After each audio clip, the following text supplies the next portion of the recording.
มีโอกาสออกไปลาเนาะมานำกัน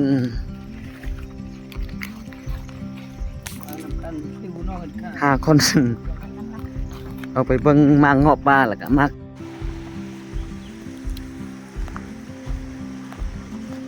ไปนอนประมาณ2 คืนเนาะ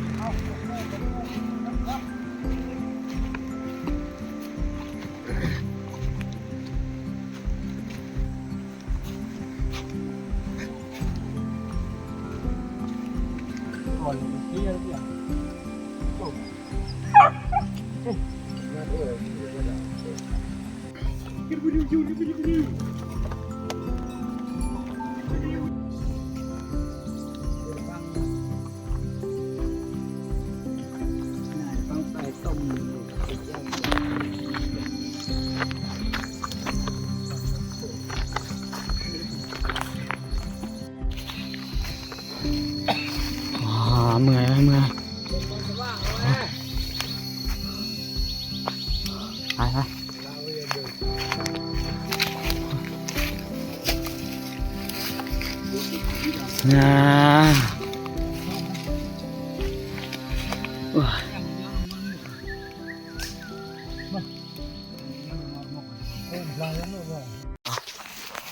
แยกย้ายกันไปเนาะ3 นายพรานขึ้นเทิงแล้วก็2 นายพรานลงไปเบิ่งมากอยู่ลุมเจอกันเมื่อไหร่สิไปเบิ่งมากอันเขายิงมันนั่นนี่ครับยังมีบ่มีแหละ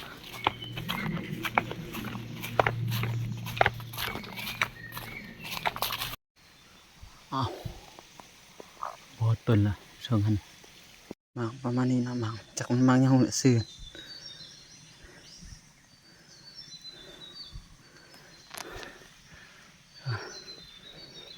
นึงเป็นลายอยู่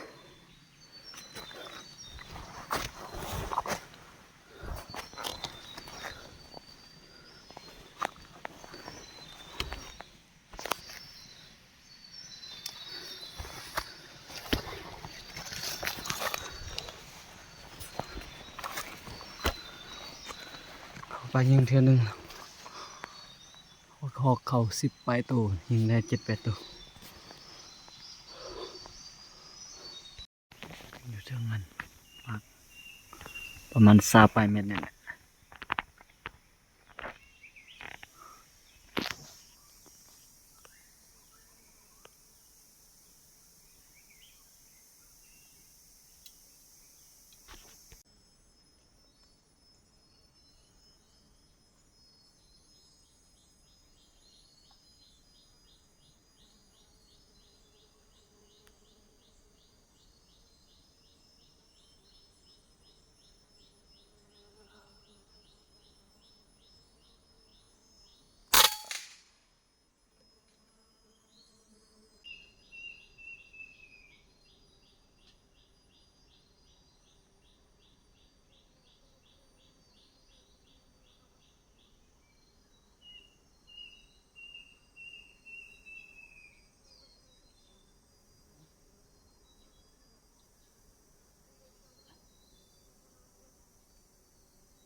ตามันตาปวด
นกวัดข้าวตอนแรงพ่อเขาสิทายยิงกระหอกนกวัดข้าวซ้ำเขาบักหลาย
ถ้าแต่ยิงเศร้าๆมันบ่เข้า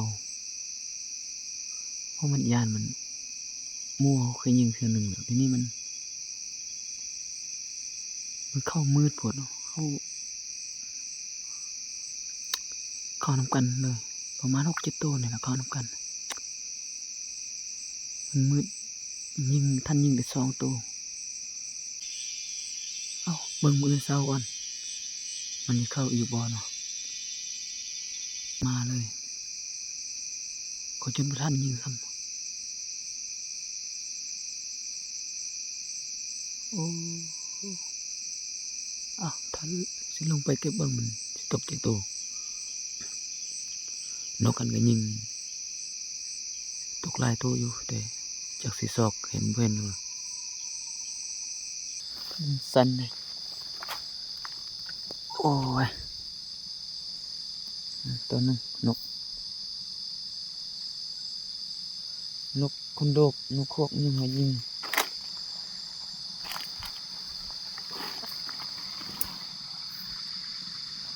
มันสั้นเลย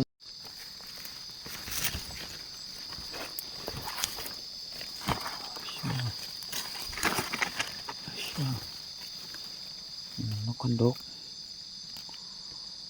เอาเห็น2 ตัวแล้ว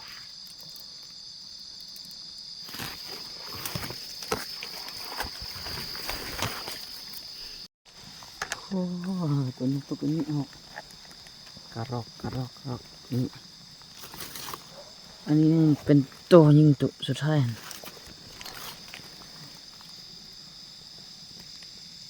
อันนี้ตัวบนหัว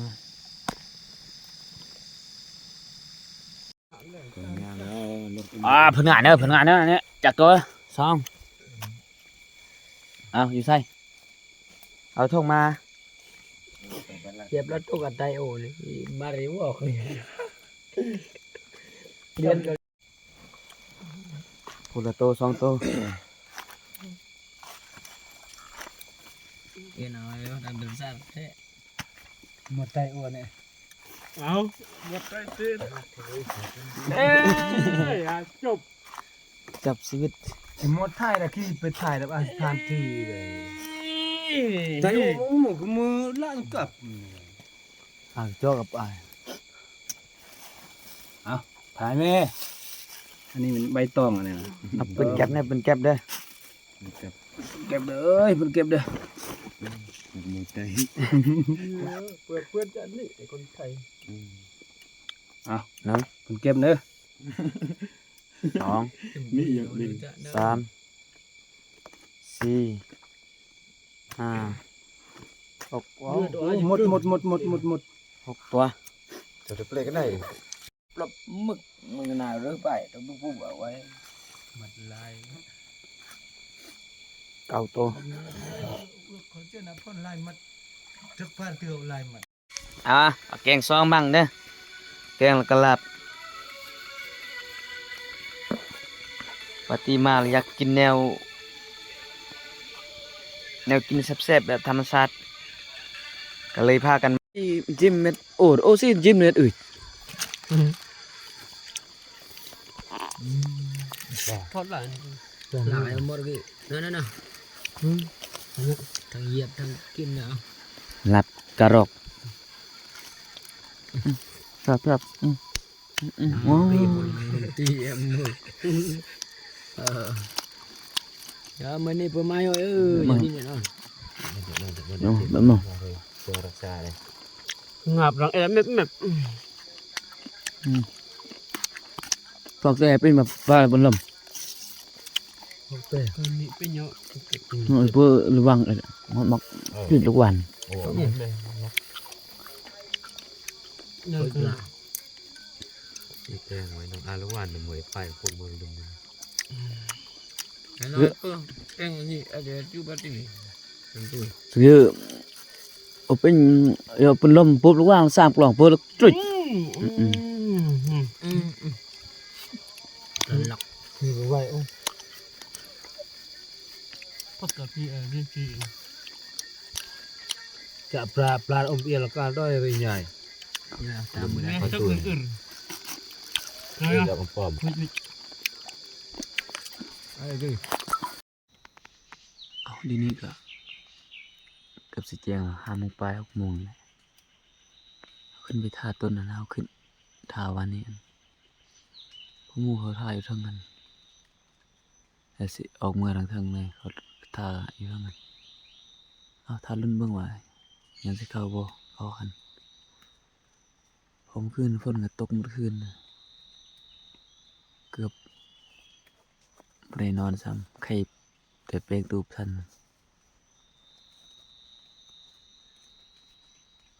เอาท่าเล่นมึงนำกันนะสิมีเข้าบ่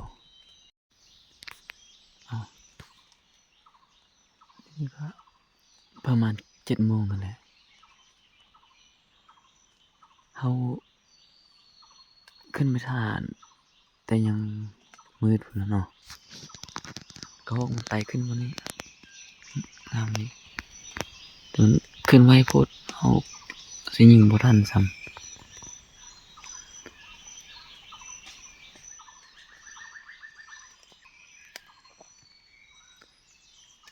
ใช่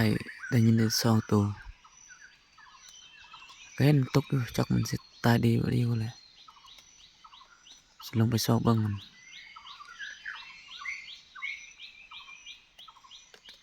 เข้าประมาณ7-8ตัวนี่แหละแต่มันเข้ามามืดโพดมันก็ฮู้แล้วเขาเจ้าท่าแล้วมันเขาแต่เซาๆน่ะโอ้เห็นแต่ตัวเดียวเนี่ยฮอกเล็กนึงคือยังบ่ทันตายเด้อพอยิงบ่ถึกดีมันนกกันโดกซอกกับบ่เห็นเสียดายอันสุดนี้ถือว่าบ่ได้เรื่องซ้ำหอกมันยังเข้าอยู่แต่มันเขามาเศร้าเลย